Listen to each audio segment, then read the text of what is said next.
Well, good morning, good afternoon, everyone. I'm Elliot Callan, CEO of Prosperity Financial Group. Welcome to another very exciting episode of Meet the Expert with Elliot Callan, top 2% in the world now of financial podcasts.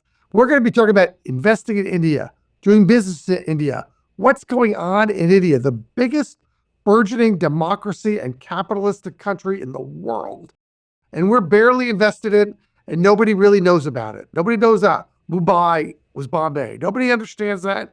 All we think of, China. We're going to talk about now India today. So we've got a great expert on with us, Kevin Carter. Kevin, welcome to our show. Thanks, Elliot. Good to be here. Great. Let me tell you about Kevin, and let me tell you about EMQQ Global. If you need to reach me, 925-314-8503. That's the number. www.prosperityfinancialgroup.com. There are about 100 other episodes on the website. Take a look at them, enjoy them. That's what they're there for. They're all free to you. And it's Elliot, ELLIOT at prosperityfinancialgroup.com. Kevin is one of the industry leaders here locally in Northern California of everything that goes on, really not just in India, but basically in the emerging markets. That's what E stands for, emerging markets, EM. You might say that India is a diaspora phase of Indians circulating around the globe and coming to this country, and they are the highest educated in the world. They are the highest income earners in the world per coming to this country. They earn 3 times the national U.S. average in income. They are a force to be reckoned with both now, but particularly in the future, because the economic world is going to embrace India. And we'll talk about the problems there too. This is not all just sugar and roses here. We know they have their issues. We know that they have their issues with decades long of corruption, and that's why things have been emerging too slowly there. But the world is changing, and they are changing with it. And so let's talk about it. So, Kevin, I want to know, why should investors today care about India? Well, there's a whole number of reasons for that. I think first, emerging markets, which is the asset class that defines the developing world. So, as you mentioned, China, India, Brazil, all of these places. And the reason people care about emerging markets broadly is pretty straightforward. 85% of the world's people live in emerging markets, so it basically is the world. They have younger populations, so it's about 90% of the people under the age of 30. So it's even more of the future. Their economies have been and continue to grow faster than the developed world economies, and that's driving a massive wave of consumption. There's 6.5 billion people, and they want all the stuff that we have, and more food, better clothing, heaters and air conditioners and other appliances. They want to, be entertained, go to a movie, take a vacation for the first time. They want an automobile, and they want their kids to go to Harvard. And that's ultimately, when you're investing in emerging markets, that's the case. And in all of those categories, population size, India is number one. It's India passed China 2 years ago now to become the world's largest population. And every day, India sets a record as the largest population ever. Today, it set a record. Tomorrow, it'll set a record because it's still growing. China, meanwhile, has had some demographic challenges now, and it looks more like a European country demographically. So it's the biggest India is, and getting bigger every day. It has the best demographics. It has an average age of about 28 and a half. So you've got twice as many people under the age of 30 in India as our whole population in the United States. It has the fastest growing GDP, 6.5%, 7% the last year, and the projections going forward. And that is driving growth in consumption. So, on paper, India is the perfect emerging market. It can't get any better than this, because if you leave out China, which a lot of people, don't want to invest in for any number of reasons, but if you leave out China, India is bigger than all the other emerging markets combined. So, it's the first answer to your question is because if you want to invest in emerging markets, if you want to invest in the future, India represents that more than any place else. But then India has three other things that set it above and beyond the rest of the emerging markets and really the rest of the world. And the first thing, as you alluded to, is this is the world's largest democracy, and political stability and governance, both national governance, corporate governance.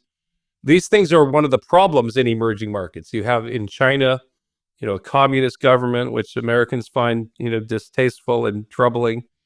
India is the world's largest democracy. They had the largest democratic election ever last year, and it's a well-functioning democracy.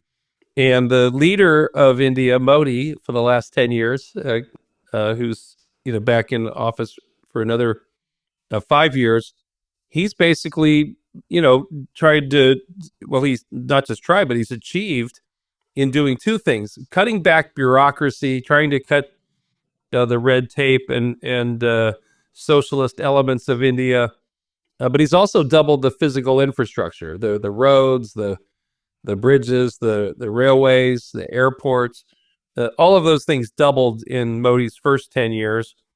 And so that was pretty important. And then you layer in another thing you mentioned, which is India has got the best human capital maybe on the planet, certainly the best in emerging markets. There's 25 S&P 500 companies that have Indian CEOs, including Google and Microsoft.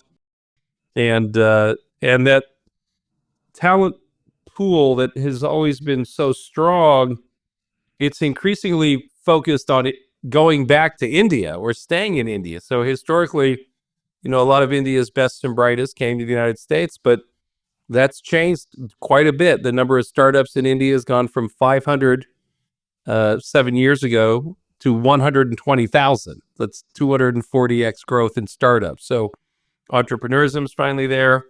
And then the other thing India has finally that no other country has, frankly, is this incredible digital public infrastructure, which includes a digital identification system, a instant payments, platform that's essentially free, that has digitized their economy. So India is a very special place. It's a very special place for emerging market investors. Great. We're talking with Kevin Carter of EMQQ. Let me tell you why we're talking with Kevin. We're discussing India and the future for investing in India. We are portfolio builders. We have two companies here that combine and manage about $1 billion right in Northern California, San Ramon. We would not be talking if we didn't think that India was an opportunity for at least our growth and moderate growth-oriented investors. It's not for the faint of heart. That emerging markets are not for the faint of heart. They're for people that understand that I can take a little bit of a risk, 5%, 7%, 3%, 10%, and I can put it in places that are not quite black and white or straight blue, but there could be slightly off color, but then the opportunities are greater there. So we do that on a regular basis. Kevin and I hooked up a couple of years ago and understanding more of India and where the market's going and how we're doing this in our Schwab-based portfolios. So that's why we're talking to Kevin. If you want to reach me about that, it's Elliot, ELLIOT at prosperityfinancialgroup.com, and the website is prosperityfinancialgroup.com. Kevin, I want to talk to you about a little bit about where we're going in the future with India and why it could be such a hot topic here. And you mentioned a few of those already. So for Americans who want to invest in Indians, and by the way, in the Bay Area, there are 120,000 Indians just in the Bay Area. Think about that opportunity, more PhDs per capita and so forth and so on. But there are so many opportunities for you as an investor through Prosperity Financial Group to be part of the Indian magic that could happen in the future, even though it's not a straight line to success, and nothing usually ever is. It's a great opportunity there, and that's why we're excited about India.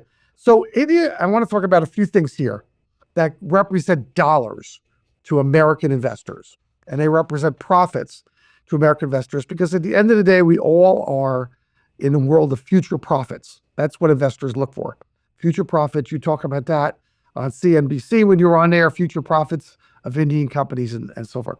So the future burgeoning energy needs, both old-fashioned oil and gas from the United States, because they are buying significant quantities of fossil fuels from the Middle East right now, and we could get a piece of that.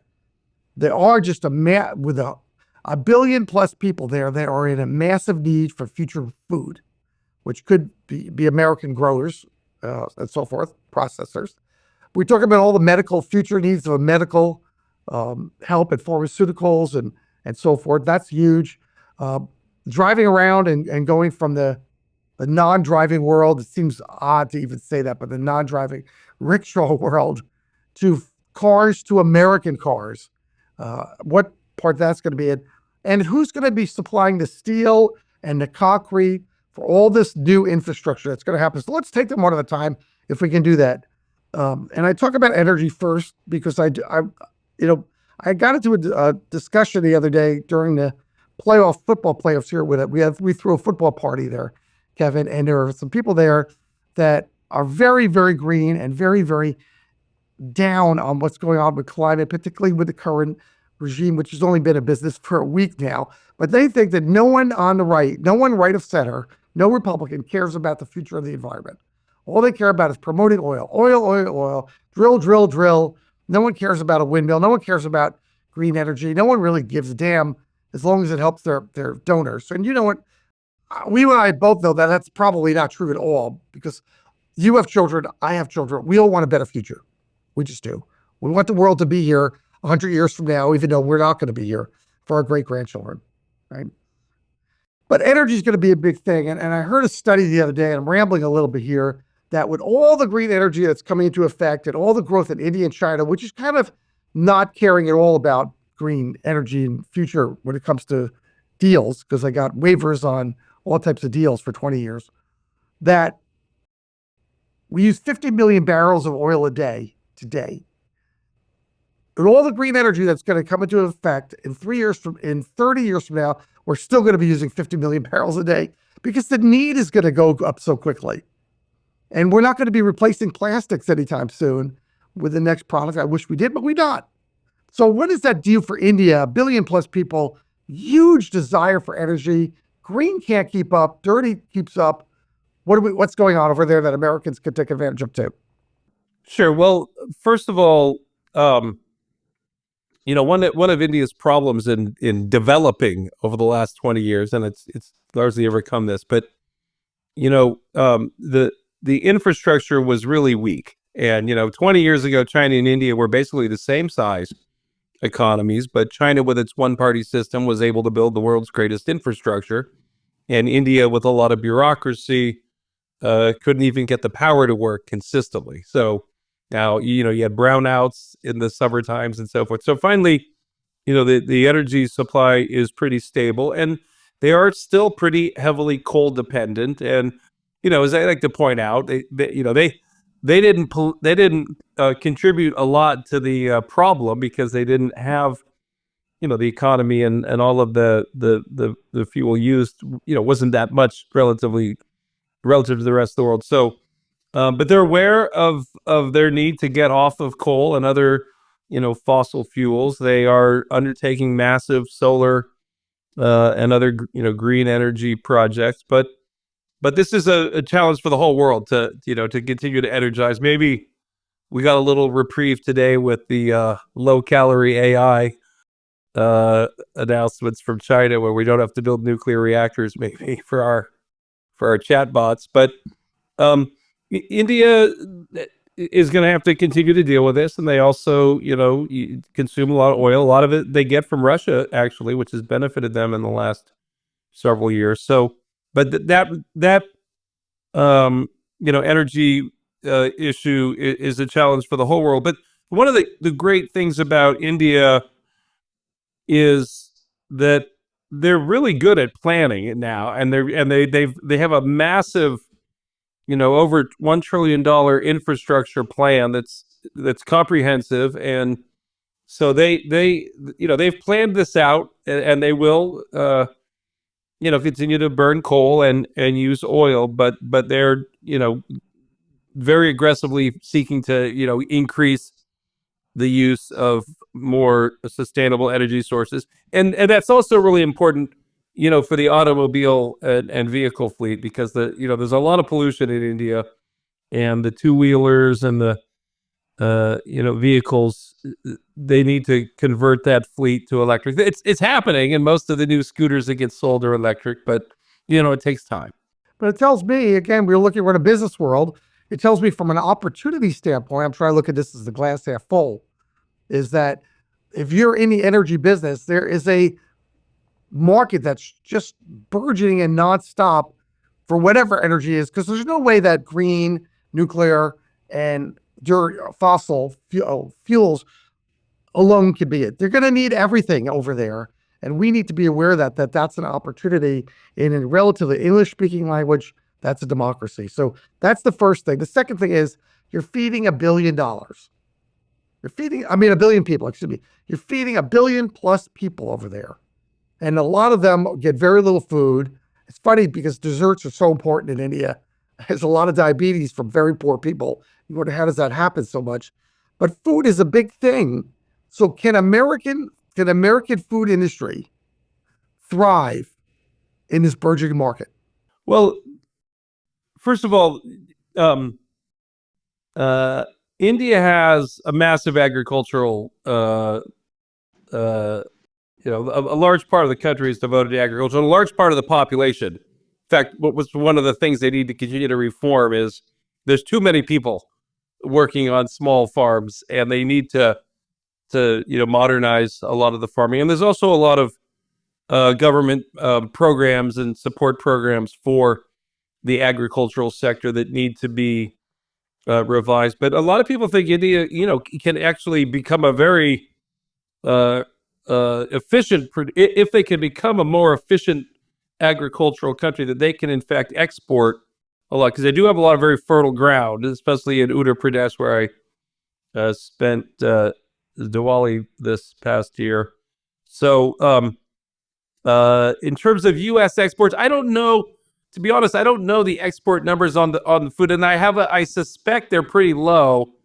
And I think that also that a large percentage of the population is vegetarian, so a lot of the food that we export is meats and poultry and so forth. But either way, the future of eating is certainly important in India. And just to use the first two examples, you talked about the energy space. So we invest in my business is focused on the internet economy in all of these places. So one of our holdings is the Indian Energy Exchange, IEX, which is essentially a monopoly for the trade of power and very profitable.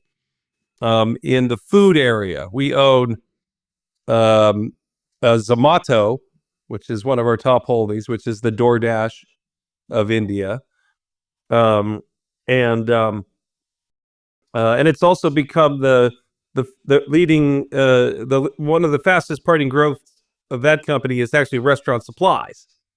So when I say it's the DoorDash of India, one of the things about a lot of these Indian internet companies that we invest in is, I can say the DoorDash of India. That gets you a general idea. Okay, they deliver food, and that's true. But the reality is that when DoorDash arrived in the United States, we had plenty of restaurants. And the fact is, though, in India, the restaurant industry is very young. And so not only are they the leading food delivery company, now their fastest growing business had been selling restaurant supplies. Like, in the United States, if you come out of Lafayette in the morning on the way to the office or whatever, you'll see the light green Cisco truck, SYSCO, double parked, and they're unloading, tomato sauce at the Italian place or whatever. Zomato's also in that. So I'm twisting the food question a little bit, but what we're invested in is the new age tech, the consumption of all of these things done, on a smartphone, if you will, as opposed to old school consumption. Well, in a new age tech world, let me bring you to my next question there, because you raise a really good point, artificial intelligence, and that's going to play a role over there. We'll forget what happened with China today, but artificial intelligence will play a role over there.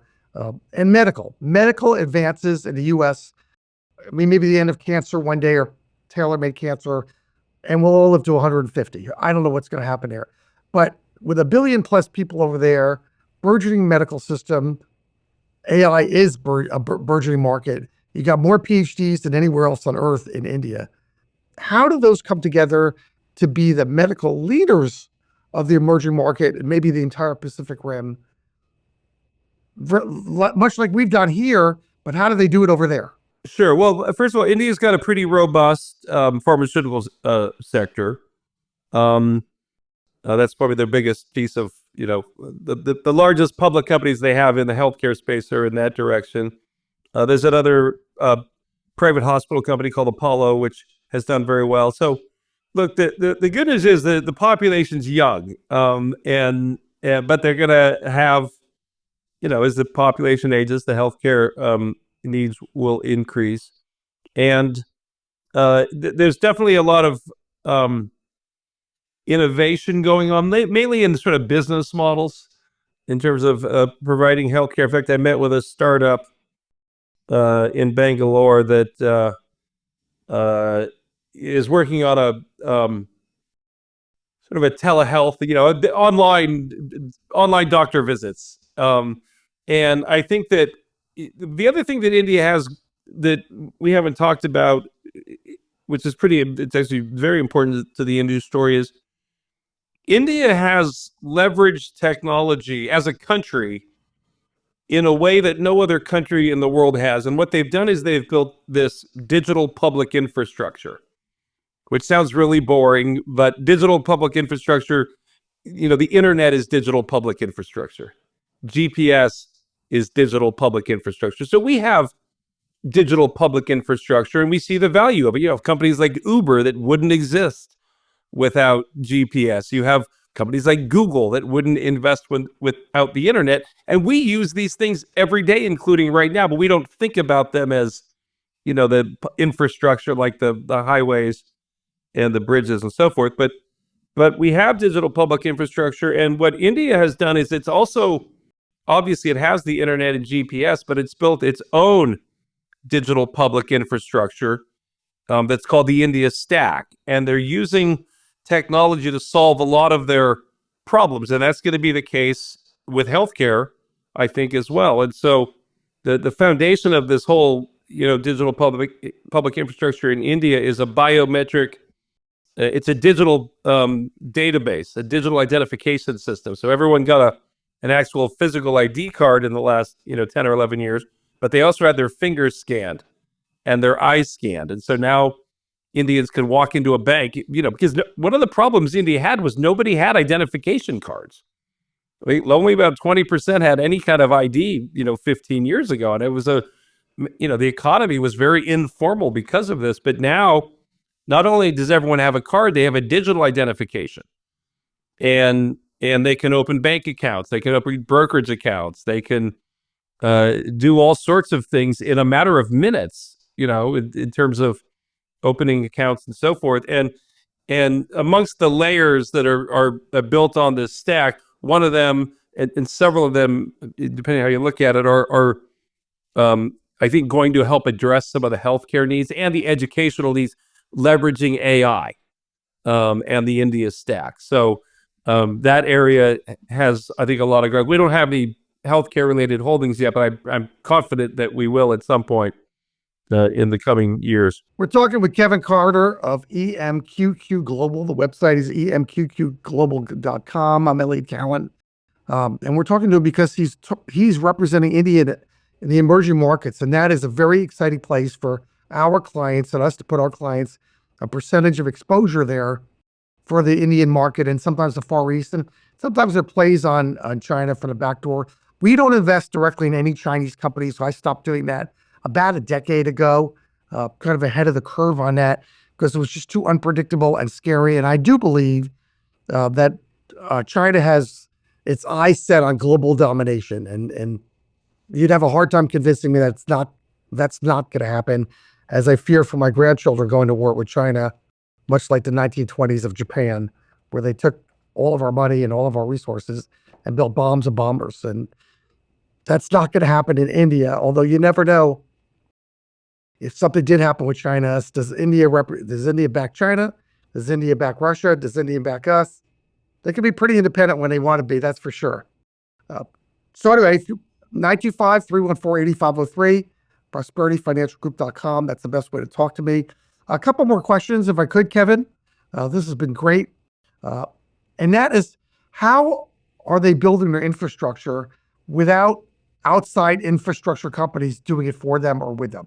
Well, so they're building a lot. I mean, as I think I was in India for most of November, and amongst the takeaways that I had was the scale of the infrastructure. Now, this is that I was in India a year before, and I've been to visiting emerging markets in China, going back 20 years. So I've seen a lot of emerging market infrastructure projects, but the scope and scale of what's going on in Mumbai in particular, it's just hard to fathom. And I'm a very visual person, and it hurt my eyes to look and see the Marine Drive project, the high-speed train coming in from the north, all of the streets that have the metro lines going in underneath.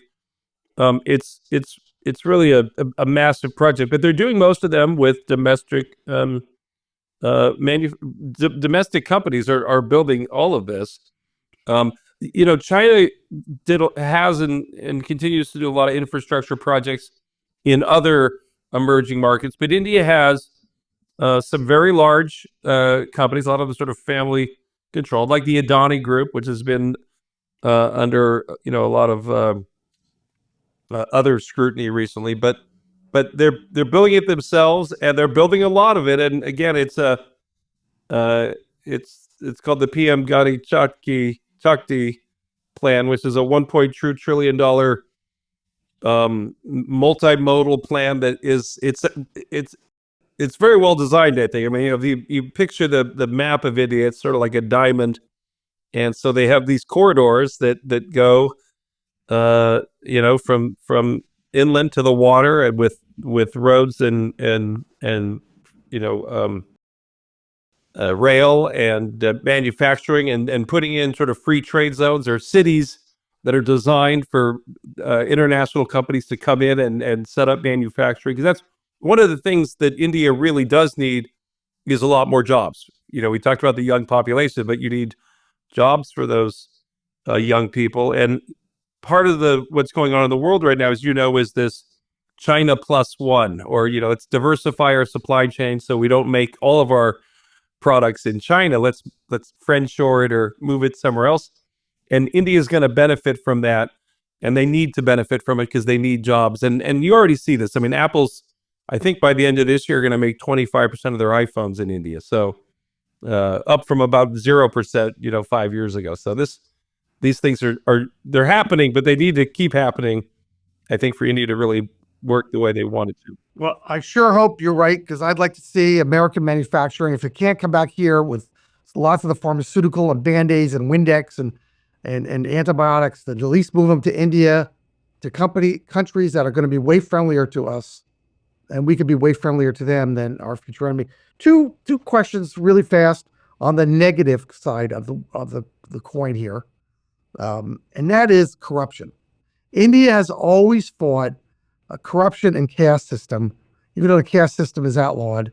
It's fought that there's lack of upward mobility based on just where you were born or your family name or where you live, or something that happened 500 years ago. And then corruption, it has a built-in level of corruption here that has prevented entrepreneurism from thriving. How does that come to I mean, there's no perfect world. The U.S. is not perfect with 0% corruption. That's not real. But how does it get to the point of being functionally much better than it is? Well, again, a lot of it's about digitization. I mean, this is one of the beauties of this digital public infrastructure, is the whole financial system has been digitized. I mean, 7 years ago, 95% of India's economy was paper-based cash. 7 years ago, 95.6%. And that included the government distributions, the welfare payments. And so the slippage, if as they call it, they send out $1 billion, but somehow 750 million is received. When everything was on paper, and that was agricultural rations, and that's gone, right? introduced the second layer of the stack on top of the identification layer is a payments layer. And the entire Indian economy has gone from 95.5% paper-based to 80% digitized in 7 years, thanks to the 800 million people walking in and opening a bank account with their thumbprint. So a digitization is cut a lot of the corruption out of the system, but it's still there, and that will never go away in emerging markets. In fact, the Adani Group that I mentioned, the giant conglomerate that also builds a lot of these major infrastructure projects, it's bringing this full circle. They were accused of bribing some government officials over a green energy, a massive green energy installment, up in the north, kind of northeast of the country. So it's still there, but it's gotten a lot better. And again, this is part of the problem in emerging markets. That's also one of the reasons why, again, having spent 20 years on this emerging market puzzle, the internet companies are the best way to invest in them for a number of reasons. One, they're the fastest growing, but they're also the most entrepreneurial, and most of them are brand new. Okay, so if you look at the 30 Indian internet companies that we own, the founder is the CEO still of every one of them. All maybe one or two, but almost every one. And that founder went to one of the Harvard of India, if you will, IIT Delhi or IIM Ahmedabad or wherever. Then they work for General Electric or Bain or wherever. They work for a big U.S. company.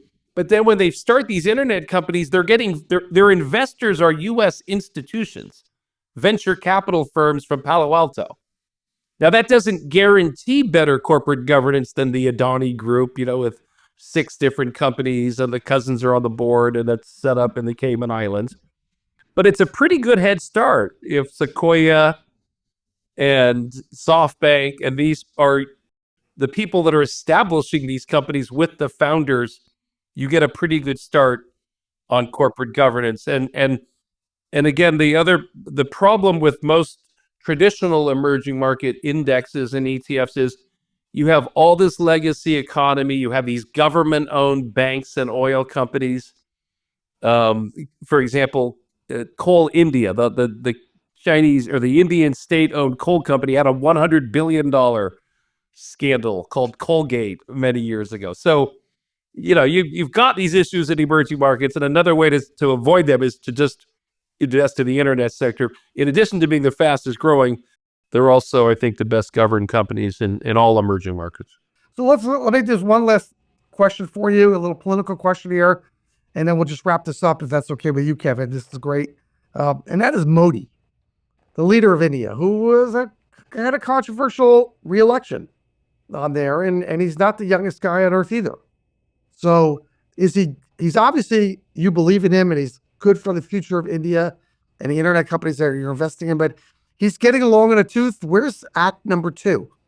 Well, so here's what I would say about Modi. First of all, Modi's actually 10 years younger than our president, than our last president.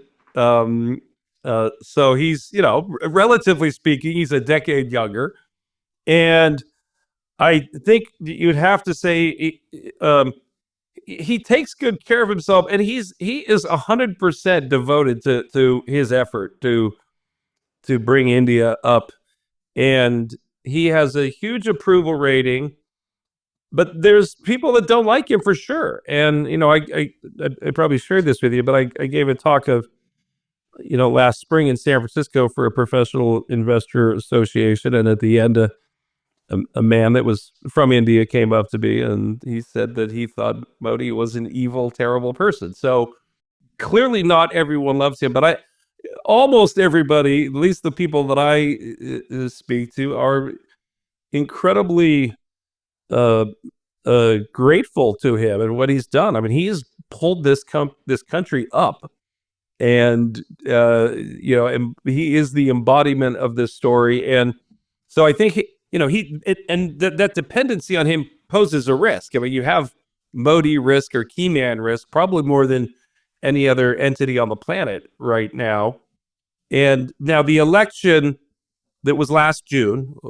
He had, he already done 2 5-year terms, and his BJP party had a supermajority in the previous administration, and there was a lot of hype in the election. And there was a bit of a cult of personality developing with Modi, I think, also. And everyone thought he would win and his party would win in a landslide, but that didn't happen. In fact, they didn't even get a majority. And so they had to form a coalition government. And I thought it was a great test of democracy. I mean, part of the issue, India doesn't really allow exit polls because the elections go over like a 30-day period. They kind of move around the country to do the polling. And so there's no exit polls. You don't really know how's it look. The cover of, Time Magazine or Newsweek you would have thought he was going to get 80% of the vote, but he didn't. And so he formed a coalition. So I thought that was actually good for the country, but he is very important. And again, you never know what happens in this world. Like a garbage truck could fall on him, or who knows, but I think he'll be there. And even if he's not the prime minister, as long as he's still active, and because he's just really a very important part of this rise that India's seen in the last decade. So, well, this has been great, Kevin. We've been talking with Kevin Carter all about investing in India. We do it with our portfolios. If you want to learn more about how we do investing in India with the EMQQ Global's product there, give us a call, 925-314-8503, or Elliott, ELLIOT, at Prosperity Financial Group. And Prosperity Financial Group is the website with lots of these on there. Kevin, I want to thank you very much for being part of this, and your incredible depth and insight in India is a credit to your wonkiness as a researcher. Oh, well, thank you. That's a compliment. And that's great, folks. We look forward to seeing you again. Reach out to us. Have a great day, everybody. We'll see you soon.